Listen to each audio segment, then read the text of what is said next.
کراچی میں port Qasim company کے قریب گیس پائپ لائن پھٹ گئی۔ حادثے میں 2 افراد جاں بحق، 5 شدید زخمی۔ لاشوں اور زخمیوں کو اسپتال منتقل کر دیا گیا۔ ہلاکتوں میں اضافے کا خطرہ۔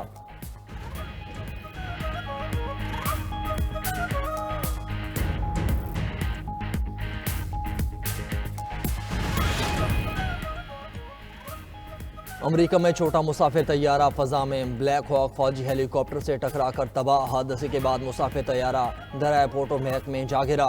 امریکی میڈیا کے مطابق طیارے میں 65 مسافروں کی گنجائش تھی۔ ابھی تک ہلاکتوں سے متعلق کچھ واضح نہیں ہو سکا۔ حادثہ واشنگٹن کے ریگن نیشنل ایئرپورٹ کے قریب پیش آیا۔ ایئرپورٹ کو پروازوں کے لیے بند کر دیا گیا۔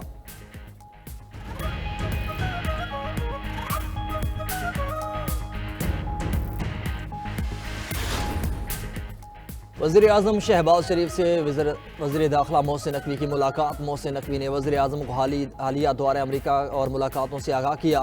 محسن نقوی نے وزیر اعظم کو چیمپئن ٹرافی کی تیاریوں سے بھی آگاہ کیا۔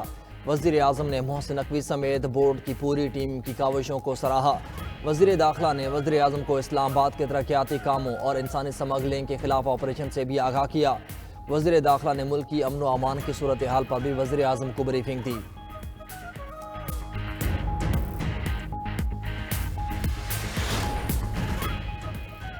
صدر ٹرمپ کی قیادت میں پاکستان کے ساتھ تعلقات کے نئے دور کا آغاز ہوگا۔ امریکہ میں پاکستان سے متعلق غلط فہمیاں پیدا کی گئیں، جو درست کرنے کا وقت آ گیا۔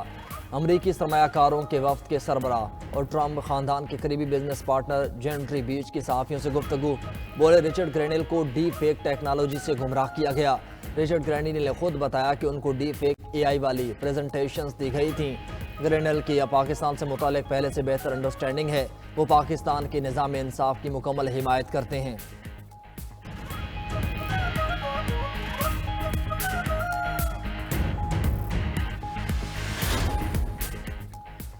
فوجی عدالتوں میں سویلینز کے ٹرائل سے متعلق آئینی بینچ میں سماعت جاری۔ گزشتہ روز سویلینز کے ملٹری ٹرائل کا ریکارڈ آئینی بینچ کے سامنے پیش کیا گیا۔ وزارت دفاع کے وکیل خواجہ حارث نے 7 کاپیز آئینی بینچ کے ججز کو دیں۔ 4 ججز نے ریکارڈ بغیر دیکھے واپس کر دیا۔ جسٹس جمال مندوخیل نے ریمارک دیے کہ یہ ریکارڈ تو اپیل میں دیکھا جانا ہے، ہمارے لیے اس ریکارڈ کا جائزہ لینا مناسب نہیں۔ جسٹس امین الدین خان بولے کہ ٹرائل کو متاثر نہیں ہونے دیں گے۔ جسٹس حسن اظہر رضوی نے کہا کہ 9 مئی واقعات میں بظاہر سیکیورٹی آف سٹیٹ کا معاملہ نہیں لگتا۔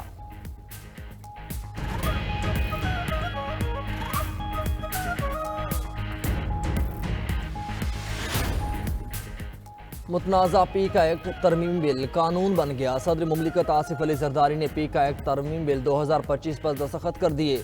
ڈیجیٹل نیشن پاکستان بل 2025 اور National Commission of the Status of Women bill کی منظوری بھی دے دی۔ تینوں بل قومی اسمبلی اور سینٹ سے منظور ہو چکے ہیں۔ پی کا ترمیمی قانون کے تحت فیک نیوز پر 3 سال قید، 20 لاکھ روپے جرمانہ یا دونوں سزائیں ایک ساتھ دی جا سکیں گی۔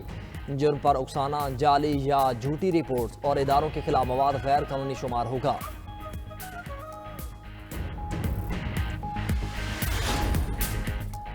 ملک بھر میں مغربی ہوائیں داخل ہو گئیں، سردی کی شدت برقرار رہنے کی پیش گوئی۔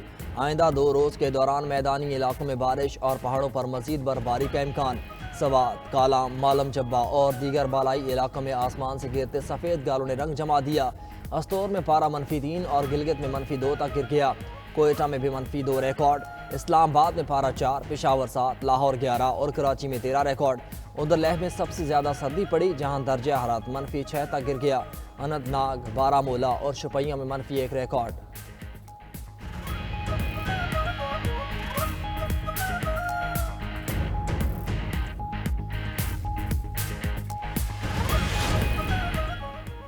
چیمپئنز ٹرافی اور سیفرے کے ٹورنامنٹ کے لیے پاکستانی ٹیم کا اعلان آج۔ متوقع اسکواڈ محمد رضوان، بابر اعظم، سعود شکیل، طیب طاہر، عثمان خان، سلمان آغا، کامران غلام شامل ہوں گے۔ نسیم شاہ، شاہین آفریدی، حارث رو، محمد حسنین بھی اسکواڈ میں شامل ہوں گے۔ رائے کے مطابق سفیان مقیم، عبداللہ شفیق اور عباس آفریدی کو ڈراپ کیے جانے کا امکان ہے۔ اوپنر سائم ایوب بھی فٹ نہ ہو سکے۔ خوشدل شاہ اور ابرار احمد بھی ٹیم میں شامل کیے جا سکتے ہیں۔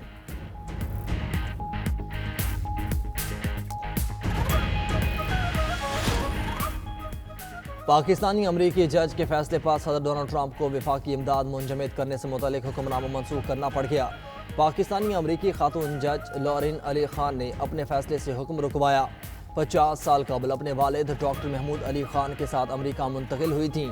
امریکی میڈیا کے مطابق وائٹ ہاؤس نے گزشتہ روز وفاقی قرضوں، گرانٹس، مالی امداد روکنے کی ہدایات کی تھیں۔ کاروباری گروپس اور پروفیشنلز نے ٹرمپ انتظامیہ کے خلاف مقدمہ دائر کر دیا تھا۔ درخواست کے مطابق فنڈنگ روکنے سے لاکھوں شہری متاثر، ترقیاتی کام میں رکاوٹ پیدا ہوگی۔ وفاقی جج نے ٹرمپ انتظامیہ کی طرف سے امداد کی بندش کو عارضی طور پر منسوخ کر دیا تھا۔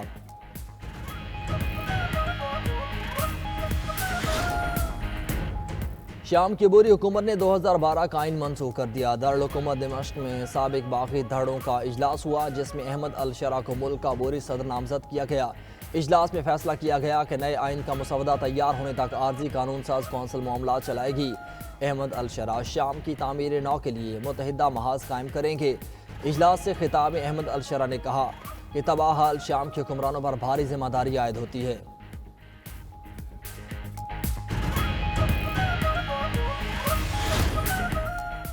اور ہفتے میں صرف 4 دن کام، 3 دن چھٹی۔ برطانیہ کی 200 کمپنیوں نے ورکنگ ویک 4 روز پر محدود کر دیا۔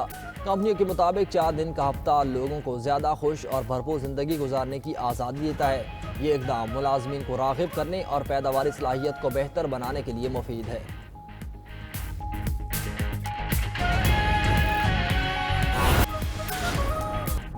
وزیر اعظم شہباز شریف کی زیر صدارت وفاقی کابینہ کا اجلاس آج ہوگا۔ 13 نکاتی ایجنڈا زیر بحث آئے گا۔ پی آئی اے کے پائلٹ سے متعلق بیان پر سابق وفاقی وزیر غلام سرور خان کے خلاف قانونی چارہ جوئی کرنے پر غور ہوگا۔ سعودی عرب کے ساتھ Middle East green initiative charter کی توثیق بھی ایجنڈے کا حصہ۔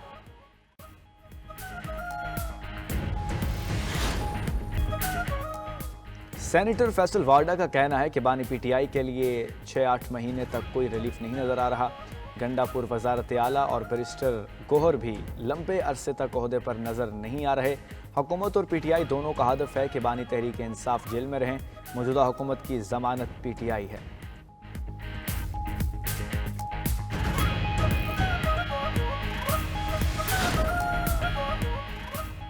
جنوبی سوڈان میں طیارہ گر کر تباہ، آئل کمپنی کے 20 ورکرز ہلاک۔ چین، بھارت اور یوگنڈا کے 5 ورکرز بھی حادثے میں ہلاک ہو گئے۔ جنوبی سوڈان کے دارالحکومت جوبا میں آئل فیلڈ کے قریب حادثہ پیش آیا۔ بھارت، چین، ملائیشیا اور جنوبی سوڈان کی سرکاری تیل کمپنیاں مشترکہ منصوبے میں شامل ہیں۔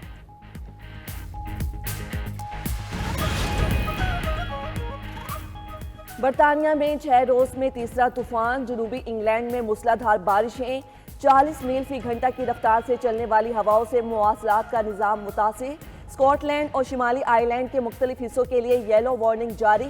اس سے قبل آنے والے 2 طوفانوں سے معمولاتی زندگی شدید متاثر ہوئے تھے۔ مختلف حادثات کے دوران 1 شخص ہلاک اور کئی زخمی ہوئے۔ ادھر امریکہ میں نئے برفانی طوفان کے باعث ریاست ایریزونا میں 10 انچ تک برف باری ریکارڈ۔ نیو میکسیکو، کولوراڈو، کینسس اور نیبراسکا میں آج سے شدید برف باری کا امکان۔ وسطی ٹیکساس سے مغربی کینٹکی تک 6 انچ تک بارش کی پیش گوئی۔ محکمہ موسمیات کے مطابق برفانی طوفان سے بجلی معطل اور راستے بند ہو سکتے ہیں۔ امریکہ کے بعض علاقوں میں سیلاب کا بھی خدشہ۔ پاکستانی گلوکار کیفی خلیل کے گانے کہانی سنو نے کورین گلوکاروں کو بھی اپنا گرویدہ بنا لیا۔ کورین گلوکاروں نے کہانی سنو کا اپنا ورژن ریلیز کر دیا۔